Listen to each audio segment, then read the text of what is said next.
My name is Amal and I was born in a small town in Pakistan, where tradition played a significant role in everyday life. My journey is not about drama or fiction.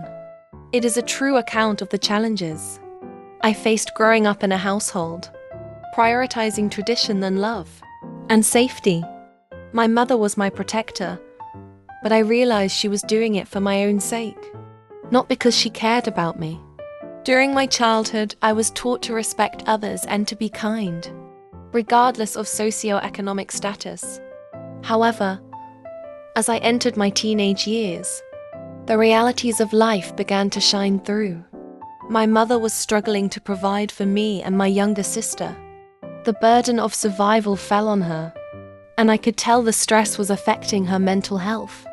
One evening, she described a man to me who I'd never met before. He was a stranger, much older than me, with graying hair and a voice that hurt me.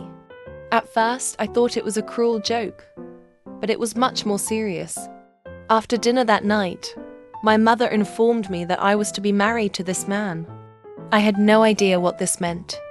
I laughed in shock at first, but then I started to understand. The man was not marrying me out of love. He was buying me. I was 16 years old and my mother had just sold me. I can't quite remember the next day, but I do remember the realization that I was in a position of power instead of being in control. The man was taking control of my life, my studies, my dreams, my future. The price was much more than just providing food for me and my sister.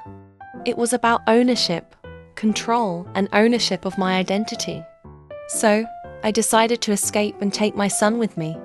I found a new city, started anew, and went back to school. It wasn't easy, but I knew I had to do it because I couldn't live my life in fear. No one else could for me. I wanted my daughter to have a better life than I had. So I had to make sacrifices. Looking back at my past, I realized one thing. While my mother betrayed me, it was more than just about survival. It was about power, control, and ownership.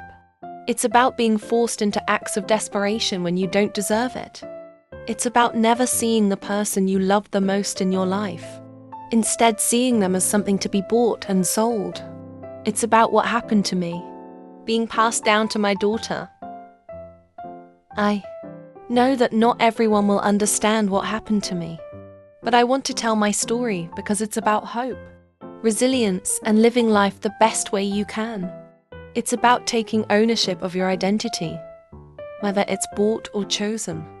It's about finding your happiness, not by looking for someone else's validation, but by believing in your self-worth. So, if you're listening, remember that there's a difference between survival and betrayal. The pain comes from choice, and it's a choice I made at a crucial moment in my life. You may not understand what happened to me, but you can find happiness in doing what you want to do, not what someone tells you is the right thing to do.